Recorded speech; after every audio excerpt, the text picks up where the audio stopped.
আমি ইলেকট্রিক্যালের উপরে ডিপ্লোমা করা, আগে ঢাকায় জব করতাম। এখানে 15% ফিল্ড লিডার বেগুন করা হয়েছে। এগুলোর সাথে মালচিং দিয়ে শুরু। আপনি বুঝতে হবে কোন সময় কোন জিনিসটা দাম পাওয়া যাবে। আমি 6 বিঘা নিয়ে শুরু করছি। ফিল্ড লিডার জাতের হাইব্রিড বেগুন যে ফলন হয়েছে 15 কেজি আপনি হারভেস্ট করা সম্ভব।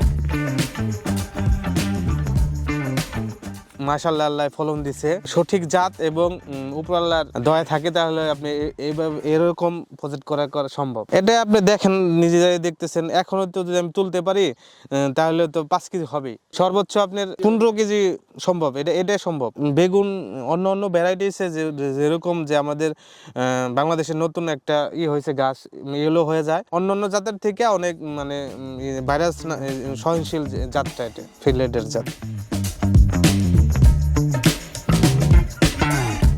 এটা অবস্থিত মানিকগঞ্জ, গ্রামের নাম রানাদিয়া।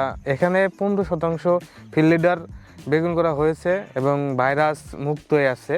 2-1টা স্বাভাবিক এটা থাকতেই পারে। আমি ইলেকট্রিক্যালের উপরে ডিপ্লোমা করা, আগে ঢাকায় জব করতাম। তারপরে এক ফ্যামিলির কারণে, বাবা মারা যাওয়ার কারণে আমি কৃষি সেক্টরের সাথে জড়িত হয়েছি। হ্যাঁ, সঠিক পদ্ধতিতে যদি করতে পারেন বা সঠিক সময়ে যদি আপনি বাজারজাত করতে পারেন, অবশ্যই লাভ হবে। এগুলোর সাথে মালচিং দিয়ে শুরু। ফিল্ড লিডার আছে, তারপরে আপনার নাগাফার, মরিচ, তারপর করলা। 22 সালে থেকে এগুলোর সাথে জড়িত হয়েছি।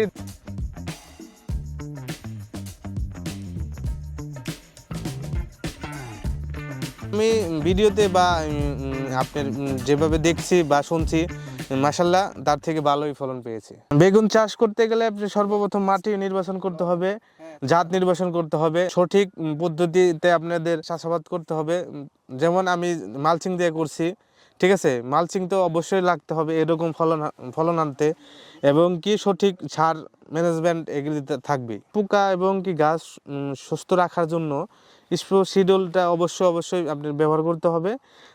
তাহলে আপনি এরকম ফলন পাবেন। এই বেগুনটা অন্য বেগুনের যে ভ্যারাইটিস আছে, সেটা হলো আপনার 2-3 বার হারভেস্ট করার পর মানে বেগুনের শেপ সাইজ নষ্ট হয়ে যায়, এবং কি এটা মাশাআল্লাহ আমি 4 থেকে 5 বার হারভেস্ট করা হয়ে গেছে, একই আছে। এবং এর বিশেষ বৈশিষ্ট্য হলো, এটা যত বয়স হবে গাছটা, তত আপনার বেগুনটা অনেক মোটা হবে এবং কি শেপ সাইজ সুন্দর হবে।